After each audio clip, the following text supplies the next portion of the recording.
Hello. I just came in from going to Walgreens. I actually took the bus. It was lovely today compared to what it has been. It's like 43, so it was very nice. But I was glad the bus. I went and walked part of the way, and then I got the bus, and then I got the bus on the way back. So I just finished eating. I went ahead and made me a little flounder to go with my manicotti, a little bit of salad. I was starving. And you know when you feel like you're gonna eat a lot and you ate it all, but you're not like really full. You just sort of feel comfortable. I was looking in the news today, and I was listening to some lady on Fox, and well, oh, okay, no, I had heard her yesterday, and again today when I clicked on a Russell Brand. I like his idea of a peaceful revolution because, like some of the stuff I hear on the internet, like to know that one third of the internet is all X-rated, and the X-rated industry actually is more into blackmail and embezzlement. When you get up in the money like Oprah, or you get up in the money like Bill Cosby, or you get up in the money like Jay-Z, or you get up in the money like a lot of the stars that make it, and they go on the titty bars, it's more so for the women, like you could see what happened to Monica Lewinsky with Clinton. It was we were able to be distracted to why is this guy so free, why does he got to have his penis sucked all the time? Washington D.C. cocaine. Your penis don't even have to be hard for them to be, you know what I mean? It really is, So like I'd like to be a fly on that wall, so I could see how low he stooped.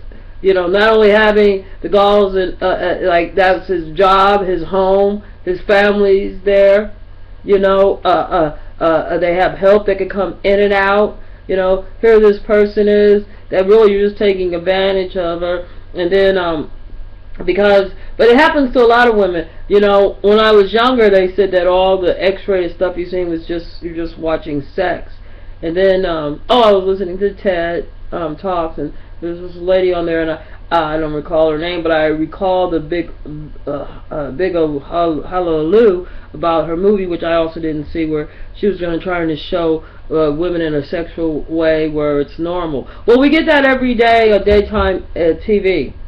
When you see them in the bed and all that, that would be more to a normal relationship, opposed to like, oh well, the guy helps her with a tire, so she sucks his penis and he squirts, sperm all over, and she just, so enjoy. Okay, I don't know if anybody ever had ketchup or mustard actually being squirting on you.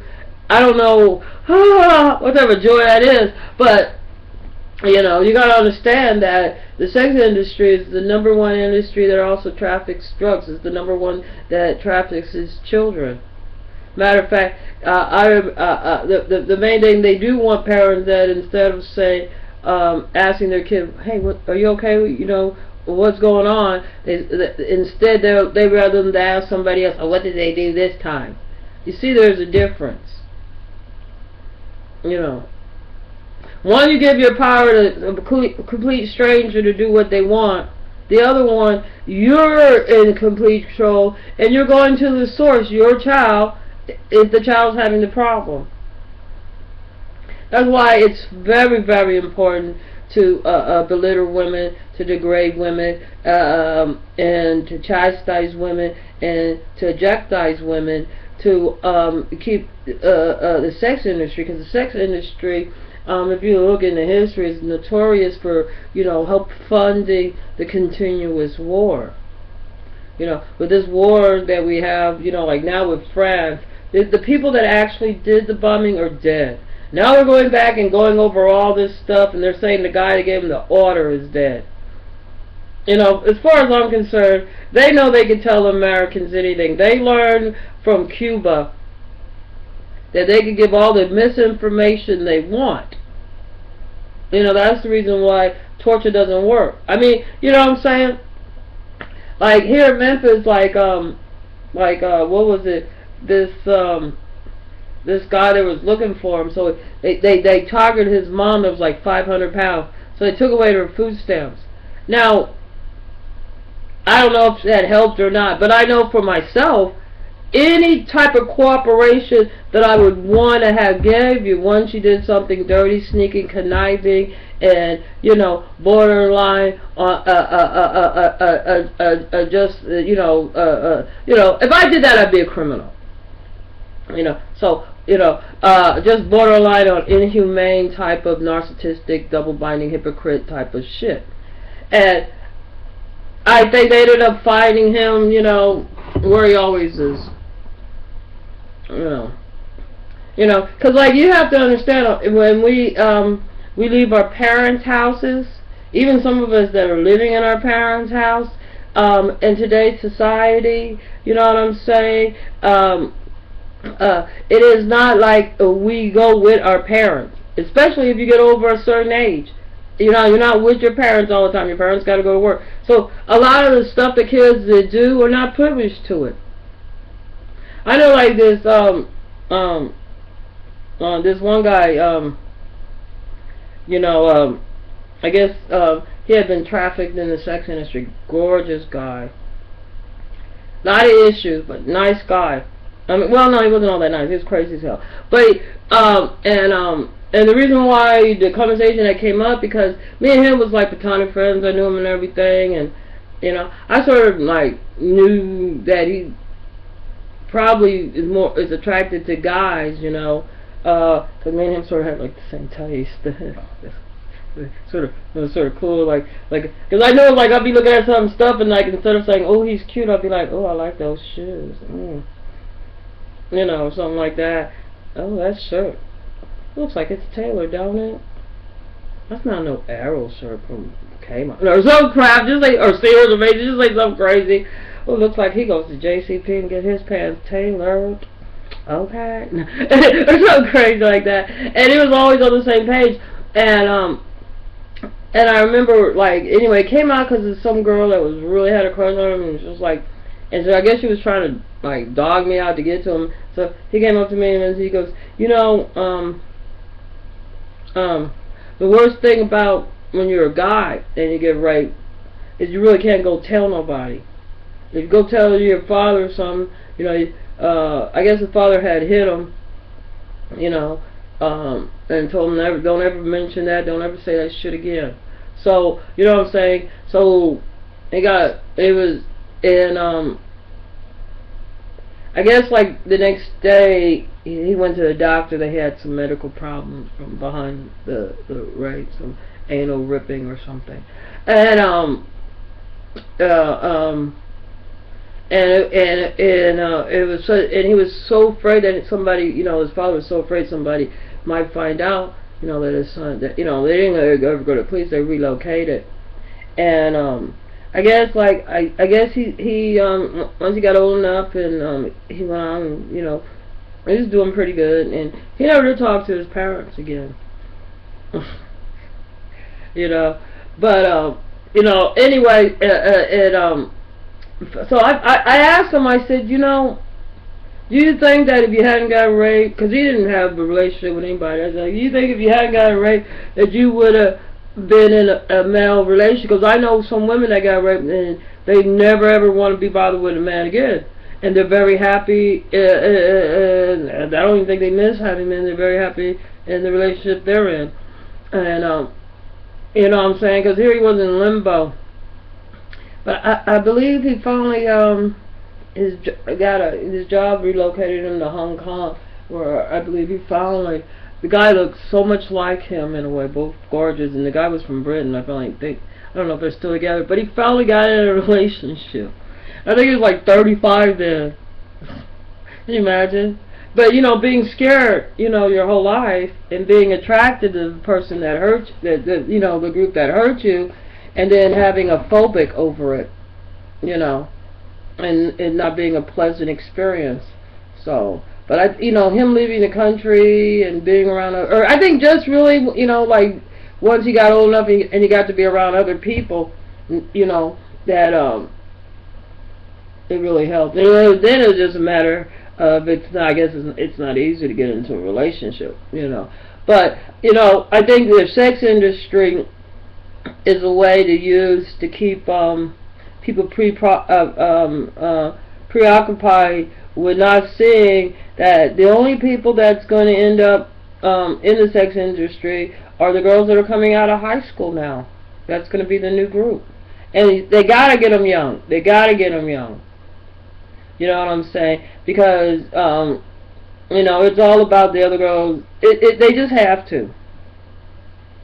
And they have to come from parents that are, you know what I'm saying, that, you know, that scream, oh, I love my child, but, like, you know, give somebody at the church permission to whip their kid. You know, you give away your power. Once they give away your power, they know they can do whatever they want to with your child. Anyway, oh my God, I gotta go do dishes. They're not gonna do themselves. It doesn't take long. The kitchen is small without a dishwasher. I think I'm gonna put that on my wish list. You know. Anyway, and it's funny because like I put some stuff that I went to Amico. Next thing I know, you know, I started getting the police call again with their stupid crazy hacking. You know, and like I explained, I don't have any money. I don't use money on the internet. I actually really don't have any money. I guess you could say that if it wasn't for the help of, you know, I wouldn't say strangers, just because I know them. You know, a lot of, you know, but I don't have any money. I'm poor and I'm black and I'm a female and I live in America. Hello, and I don't work, so. I guess you could be like the people when I was like coming out of Katrina, like, you know, like, well, why don't you have, like Red Cross me, why don't you have 5 kids? You could be out there making money.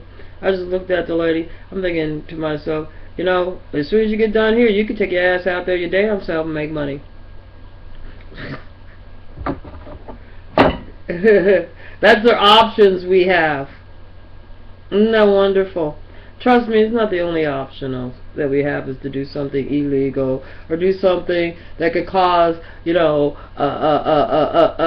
us to go bankrupt over medical expense later on because the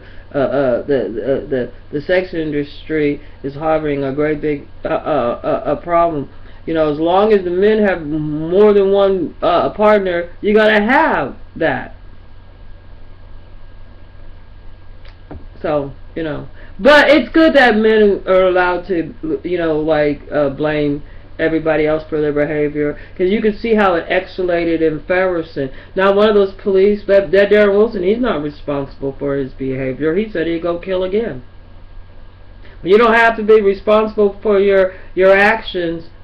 And your victims get more victimized. And it's something that the victim supposedly did to cause this mindless shit. Excuse me. You know, he has to be mindless. You know what I'm saying? If you don't even know, if you can't control your actions. Well, maybe one day his balls will fall down, and just before he dies, he'll realize you're going straight to hell. The hell you made for everybody else, the hell you want to have. And they live by the sword, die by the sword. You reap what you sow. You know what I'm saying? If only thing seeds you harvesting is hate, and racism, and ignorance, that's what you're going to be harboring. That's what your kid's going to be. Because you're going to be around your kids more, and your little kids are going to be dancing on a pole, you know what I'm saying? Little boys are going to be bent over, because that's the reality of the type of, if we have our civil rights violated. If we have a society where the only thing that they're pumping out in the school is people that know how to twerk, how to immolate sex. That's the only thing they learn in school. Trust me, you would have learned that anyway. You don't even need lessons. You'd be surprised how many mammals figure that out and never ever. But you know, for their first, you know, vision of sex is actually just, you know, is an XXX rated movie. And that's another reason why I'm celebrating, because the sex. All the people want to do is suck the shit out your ass, lick your ass. I don't know what this ass shit is, but your ass is not my favorite part to see of somebody. It's like, oh, isn't she? There's this girl. She had a ass that looked like, you know, there were some tumors or something on there. There might be some medical fucking problems going on there. You know, there might be some reasons some of y'all asses is growing.